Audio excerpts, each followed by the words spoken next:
নিজস্ব বলয় তৈরি করতে কমিটি গঠন করা যাবে না বলে জানিয়েছেন আওয়ামী লীগের সাধারণ সম্পাদক ওবায়দুল কাদের। রোববার সকালে সরকারি বাসভবনে নিয়মিত ব্রিফিংয়ে এইসব কথা বলেছেন তিনি।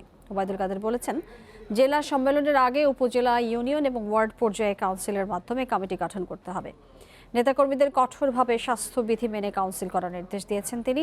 চিহ্নিত অপরাধী, চাঁদাবাজ, দখলদার এবং সাম্প্রদায়িক গোষ্ঠীর কাউকে দলে নেওয়া যাবে না বলেও জানিয়েছেন তিনি। বিএনপি মহাসচিব মির্জা ফখরুল ইসলাম আলমগীরের বক্তব্যের প্রতিক্রিয়ায় তিনি জানিয়েছেন, শাসন দীর্ঘায়িত করার ইচ্ছা বা সুযোগ সরকারের নেই।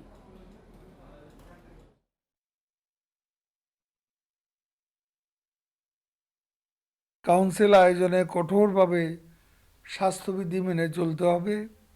কমিটি গঠনের ক্ষেত্রে দলে ত্যাগী, নিবেদিত প্রাণ নেতাকর্মীদের মূল্যায়ন করতে হবে। নিজস্ব বলয় তৈরি করতে মাইম্যান দিয়ে একটা কমিটি গঠন করা, এটা পরিহার করতে হবে।